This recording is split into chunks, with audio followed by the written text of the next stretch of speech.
사랑하는 국민 여러분, 해외 동포 여러분, 존경하는 박병석 국회의장님과 동료 의원 여러분, 정세균 국무총리님과 국무위원 여러분, 정의당 원내대표 강은미입니다.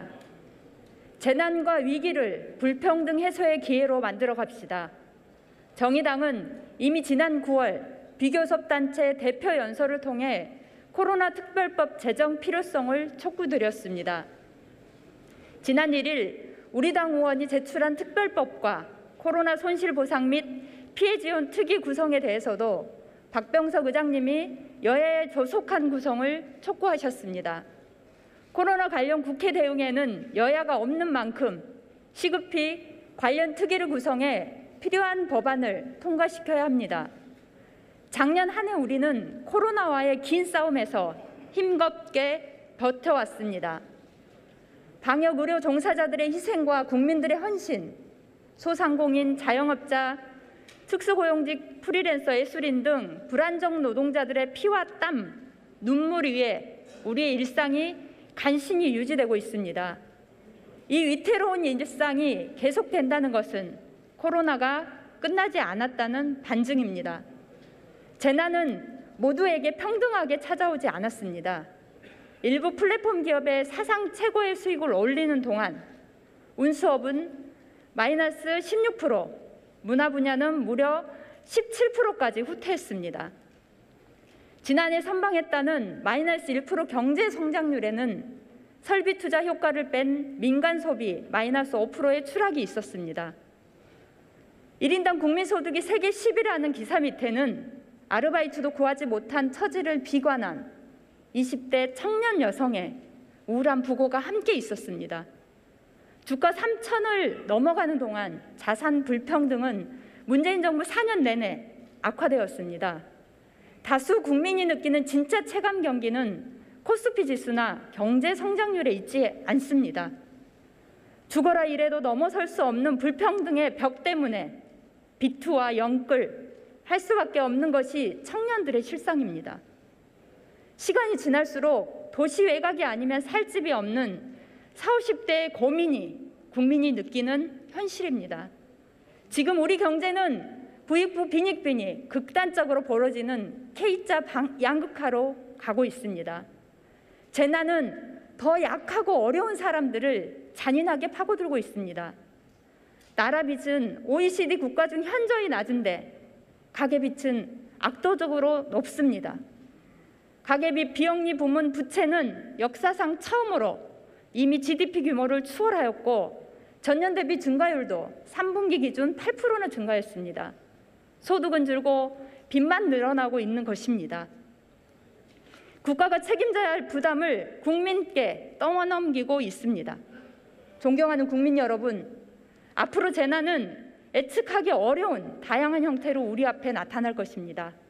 어떤 재난에도 대응할 수 있는 상시적인 지원 체계 구축이 필요합니다. 이제 재난 대응은 100m 달리기가 아니라 41.195km의 마라톤이 될 것입니다. 정부 행정명령으로 발생한 피해에 대한 지원을 제도화합시다. 한 달 임대료도 안 되는 한시적 일회성 지원으로는 턱없이 부족합니다. 독일은 소상공인, 자영업자의 영업 중단 등의 매출액의 75%, 고정비의 90%까지 지원하고 있고 캐나다는 2주 단위로 약 90만 원을 지급하는 등 손실에 대한 직접 보상에 나서고 있습니다. 유럽의 다른 나라들과 이웃나라 일본도 사정이 비슷합니다. 급여와 임대료, 공과금과 통신비, 은행이자 같은 고정비용은 지원합시다. 통제 방역 단계 기간에 구직급여에 준하는 최소 생활비용을 지급합시다. 실질적인 영업이익에 따른 손실도 부분적으로 보전해 갑시다.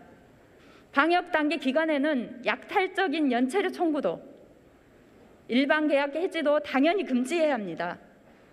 지원은 일상의 광범위한 피해를 확장합시다. 국민 전체를 대상으로 하는 보편적 재난지원금도 제도화해야 합니다. 재원 마련을 위해 특별재난국채를 발행하고 특별재난연대기금을 조성해 갑시다. 특별재난연대세는 코로나 극복을 위해 위기 상황에서도 소득이 크게 늘었거나 높은 이윤이 있는 기업과 개인에게 사회 연대 차원에서 한시적으로 추가 과세하고 세수 중과분을 재해방 및 취약계층 지원, 실업 대응에 사용하자는 정의당의 제안입니다. 가진 자의 선의에 기대는 것이 아니라 재난과 위기에 사회적 책임을 다하도록 강제합시다. 거대 양당은 자꾸 재정 범위 안에서 정교하게 지원하겠다고 단서를 달고 있습니다. 하지만 선진국이 코로나 재난 지원에 GDP 대비 9.3%를 투입할 동안 우리는 고작 3.4%를 지출한 것이 현실입니다. 손실과 피해를 본 모든 국민들이 빠짐없이 두텁게 보상 지원되도록 해야 합니다. 불평등을 반치한 비용이 향후 더 큰 고통으로 닥쳐올 것입니다. 평등해야 건강한 법입니다. 평등해야 지속 가능합니다. 정부 위기 대처의 1순위는 담대한 재정 지출이어야 합니다. 정부가 추진 중인 전국민 고용보험은 당장 고통에 빠진 자영업자와 프리랜서, 플랫폼 노동자 등 비정형 노동자들을 포함할 수 없고 이 부분들이 언제 대상이 될 수 있을지 기약도 없습니다. 당장 이들이 올해부터 소득보험의 혜택을 보게 합시다. 정부의 2025년 2,100만 명 가입이 아니라 올해 당장 2,100만 명이 가입되도록 합시다. 정의당은 기존 고용보험을 넘어 플랫폼 프리랜서 그리고 자영업자 종사자 등까지 그야말로 진짜 전 국민을 포함하는 소득 기반 사회보험을 지금 당장 실현해야 한다고 봅니다. 전 국민 소득보험은 실업의 고통은 물론 소득의 손실까지 보전하는 제도화된 사회 안전망입니다. 이왕 할 거면 제대로 하고 빠르게 합시다. 고통은 더 약하고 어려운 사람들을 잔인하게 파고들고 있습니다. 재난이라는 비상한 상황에 맞는 비상한 재정 지출과 정책 결정이 필요한 때입니다. 우리에게 닥친 이 고통을 지금 당장 책임 있게 분담하는 것만이 재난과 위기를 불평등 해소의 기회로 만들 수 있는 것입니다. 존경하는 국민 여러분, 정의당은 코로나 불평등과 함께 구조적이고 전통적인 격차를 해소하고 위기를 극복하겠습니다. 우리 사회 불평등의 정점에는 바로 부동산이 있습니다. 지난해 집값이 9년 만에 최고를 찍었습니다. 문재인 정부 집값만은 반드시 잡겠다고 약속했습니다. 하지만 그간 24번의 부동산 정책은 모두 실패했습니다. 부동산 투기에 단호하지 못하고 찔끔 대책을 반복했기 때문입니다. 이제야 공급을 늘린다고 치솟은 집값이 진정될지 의문입니다. 정부 발표대로 된다 해도 3, 4년 후에나 공급이 됩니다. 서민들은 주거 부담을 감당할 여력이 없습니다. 집 없는 서민들이 당장 살 수 있는 현실적인 지원책을 늘려야 합니다. 정부 여당 부동산 정책의 진짜 실책은 부유층의 재산권보다 국민의 주거권을 앞세우지 못했기 때문입니다. 국민의힘의 제안은 부동산 투기에 기름 붓는 격입니다. 차라리 박근혜 정부 시절로 돌아가 모든 규제를 풀어 투기 천국을 만들자고 주장합니다. 주택을 어떻게 시장경제 논리에만 내맡깁니까? 주거는 국가가 보장해야 하는 보편적 권리입니다. 그야말로 일생이 주거를 위한 투쟁입니다. 교육, 일자리, 결혼, 육아, 노후, 건강 무엇 하나 주거와 연관되지 않는 것이 없습니다. 집은 인간의 존엄과 가치를 실현하기 위한 가장 기본적인 요소입니다. 주거권은 삶의 가장 기본이자 핵심입니다. 이를 위해서 주거복지 예산부터 대폭 늘립시다. GDP 대비 주거복지 예산의 OECD 평균은 0.3%입니다. 우리나라는 4분의 1인 0.07%에 그칩니다. 주거규모 대상도 전체 가구의 6.2%입니다. 이마저도 OECD 평균인 10%에 못 미칩니다. 정의당이 발의한 주거급여법 개정안을 통과시켜 턱없이 낮은 주거급여 기준을 1.5배 이상 늘려야 합니다. 또한 주택부 신설을 제안합니다. 주거 안정과 복지를 위한 종합부서가 필요합니다. 이는 국가가 나서서 국민들의 주거 보장을 하겠다는 적극적인 선언이기도 합니다. 질 좋은 공공안심주택 공급 대책을 마련하고 조세정의 실현 로드맵을 제시할 수 있을 것입니다. 부동산 등 자산과 함께 우리 사회 격차의 척도가 바로 교육입니다. 독일은 10샷 사회인데 한국은 원샷 사회이다. 독일의 한 교수가 한국 교육에 대해 한 말입니다. 교육을 통한 불평등 격차를 줄여갈 수 있도록 해야 합니다. 불평등의 출발선이 되어버린 비정상적인 교육을 정상화시켜야 합니다. 문재인 대통령의 대선 공약인 기회균형 선발 20% 확대 목표는 절반에 그쳤습니다. 사회경제적 약자, 일반고, 지방 출신 학생들에게 더 많은 교육의 기회를 보장해야 합니다. 대학의 서열 해체 없이는 학벌주의를 없앨 수 없습니다. 대학 평균화가 우리가 가야 할 길입니다. 종국에는 대학 입시 폐지로 나아가야 합니다. 이미 유럽의 많은 나라들이 대학 입시가 없습니다. 독일은 학생들이 정원보다 많이 몰릴 경우에 대기 기간을 성적만큼 중요한 비중으로 반영합니다. 치열한 경쟁만이 우수한 인재를 기를 수 있는 것이 아닙니다. 넘어져도 다시 일어날 수 있는 사회를 만듭시다. 10샷 사회로 나아갑시다. 한파 속 정의당과 산업재해 유가족의 30일간의 노숙 단식 농성으로 어렵게 중대재해 처벌법이 통과되었습니다. 그러나 여전히 거리에는 노동자들이 있습니다. 한진중공업 해고 노동자 김진숙 씨의 뚜벅이 행진은 37일째 계속되고 있고 그의 동료들은 노숙 단식 농성을 40일이 넘게 이어가고 있습니다. 쌍용차 노동자들이 11년 만에 복귀했으나 또다시 정리해고의 위험 앞에 놓여져 있습니다. 26억 원이 넘는 국가 손배소 취하 촉구 결의안은 117명의 국회의원이 동의로 제출됐으나 상정조차 되지 않고 있습니다. 국민의 생명과 안전을 지키자는 중대재해처벌법 제정조차도 얼마나 어려운 과정을 가졌는지 국민 여러분께서 기억하실 겁니다. 노동이 배제되면 노동자만 배제되는 것이 아니라 사회의 주요 이익 모두가 배제된다는 어느 언론학자의 말을 들려 우리 정부에게 요청합니다. 오늘 또 국회 밖 담장에서 길거리에서 위험한 노동 현장에서 분투하고 있는 노동자들도 우리 국민입니다. 노동기본권은 헌법적 가치입니다. 근로기준법 적용에 애가 있을 수 없습니다. 누구나 원하면 노동조합을 할 수 있는 사회, 일터에서 안전하게 돌아올 수 있는 사회, 어떤 노동 형태로든 차별이 되지 않는 사회, 노동 존중 사회로 나아갑시다. 존경하는 국민 여러분, 불평등과 기후위기는 먼 미래의 문제가 아니라 당장 우리 눈앞의 문제입니다.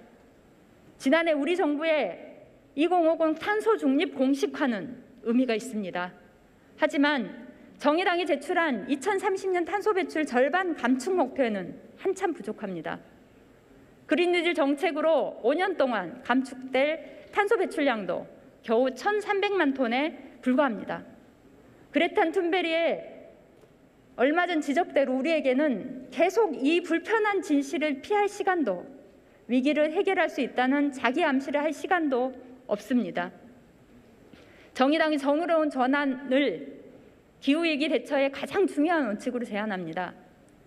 당사자 참여 원칙을 우선으로 하는 범정부 차원의 정의로운 전환위원회를 구성합시다. 미뤄두었던 국회 특위 구성도 서둘러야 합니다. 경제적 불평등은 환경적 불평등을 낳습니다. 경제적 약자는 탄소 배출은 가장 적게 함에도 불구하고 기후위기로 인한 피해는 가장 많이 보게 될 것입니다.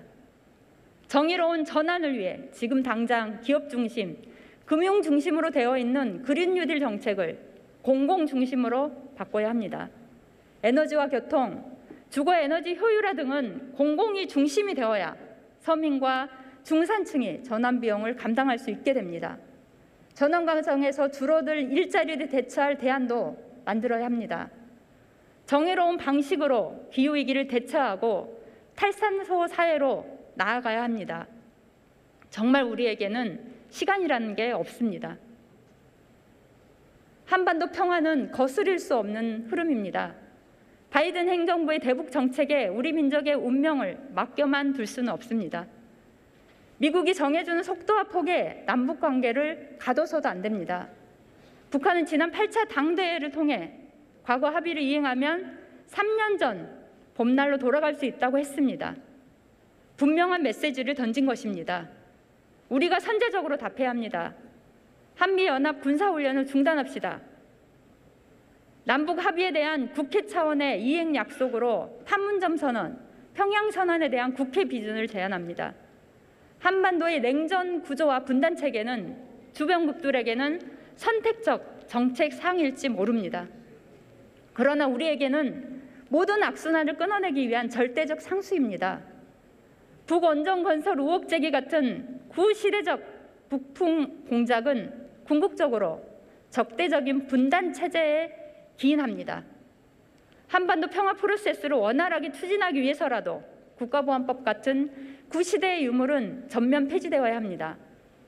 한반도의 항구적 평화를 위한 그 시작은 상대를 인정하고 평화적 공존에 대한 의지를 상호 확인하는 것부터입니다.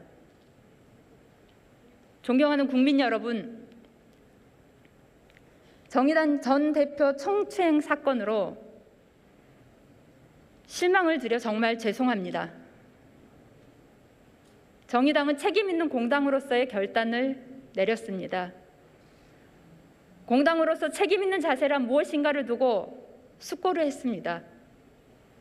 책임 정치의 대원칙을 지키겠다는 대국민 약속을 실천해야 한다고 판단했습니다. 서울, 부산 재보궐선거에 무공천합니다. 일련의 사건은 성평등한 사회를 만들 책임이 있는 정치권에게 어떻게 응답할지를 물었습니다. 국민들에게 약속드린 대로 성찰과 세신의 전력을 다하겠습니다. 시민들의 민생을 돌보는 것에 더 집중하고 정의당의 역할을 해나가겠습니다. 불평등을 해소하고 차별과 배제를 넘어 더욱 유능하고 책임 있는 정당으로, 고단한 국민들의 삶을 지켜온 정당으로 거듭나겠습니다. 다시 희망과 지지를 만들어 가겠습니다. 감사합니다.